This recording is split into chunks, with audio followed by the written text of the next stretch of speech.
बिस्मिल्लाहिर्रहमानिर्रहीम। पीछे छठा वाकया स्टार्ट हुआ था हज़रत मूसा अलैहिस्सलाम की कौम का कि उन्होंने हज़रत मूसा अलैहिस्सलाम के तूर पर जाने के बाद बछड़ों को माबूद बना लिया था। और हज़रत मूसा अलैहिस्सलाम वापस तशरीफ़ लाए और उनके हाथ में तौरात की वो तख्तियाँ थी जो अल्लाह ताला ने अता फरमाई थी, तौरात का नुस्खा था।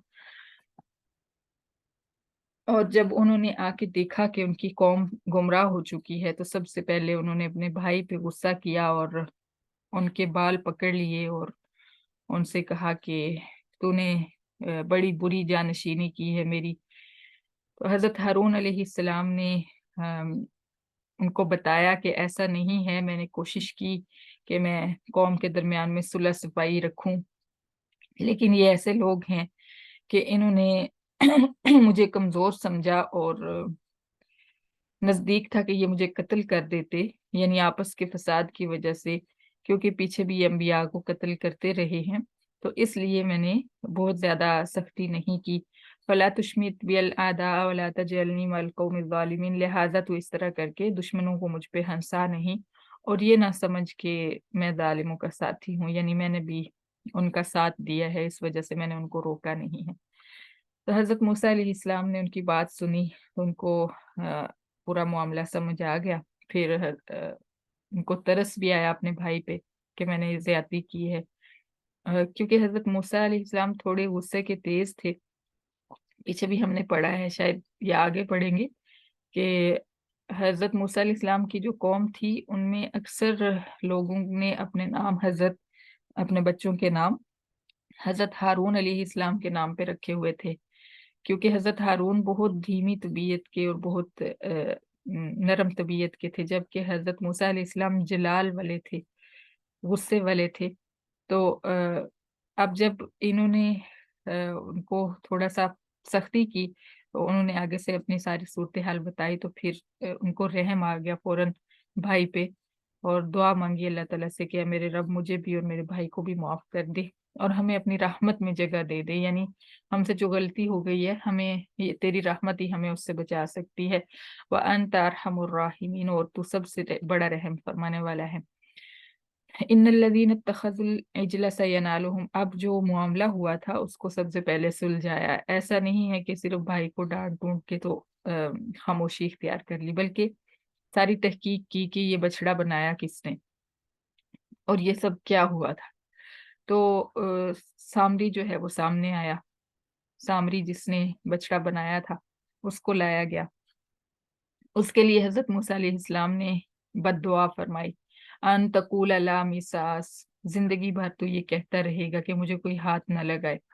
क्योंकि उसको अछूत की बीमारी थी, या इसको पता नहीं क्या कहते हैं।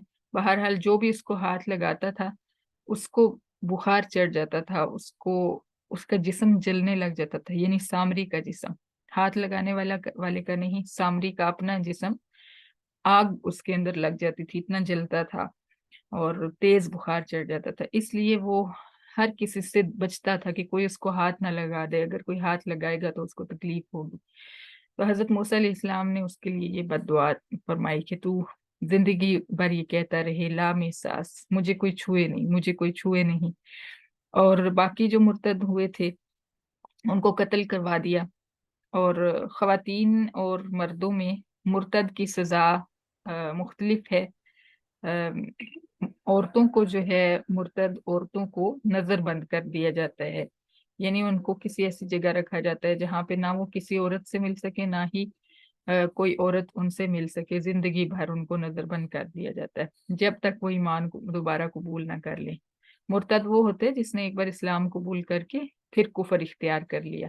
तो ऐसा शख्स ज़्यादा खतरनाक होता है। आपको पता है, जब एक शख्स एक मज़हब कबूल करके उसका इनकार करता है, तो फिर उस मज़हब की ज़्यादा जो है वो हल्का हो जाता है लोगों की नज़र में।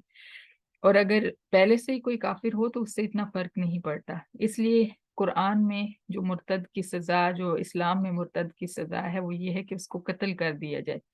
तो वो मर्दों के लिए है, क्योंकि मर्दों को नज़रबंद नहीं किया जा सकता, वो कहीं न कहीं किसी न किसी से मिलेंगे, तो इसलिए मर्द को कत्ल कर दिया जाए और औरत को नज़रबंद कर दिया जाए ज़िंदगी भर के लिए, या तब تک کے لیے، جب تک وہ دوبارہ اسلام قبول نہ کر لے۔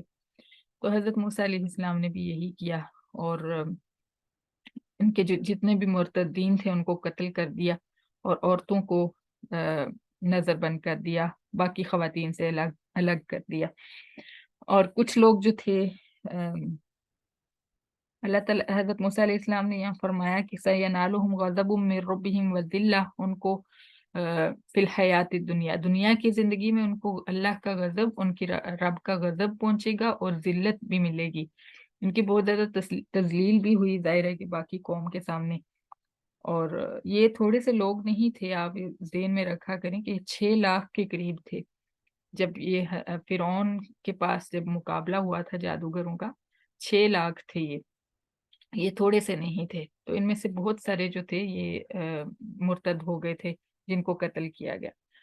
اور حضرت موسیٰ علیہ السلام نے فرمایا کہ ذلت بھی پہنچے گی دنیا کی زندگی میں، اور آخرت کا عذاب اس کے علاوہ ہے، یہ دنیا کی سزا ہے۔ وَكَذَلِكَ نَجْزِي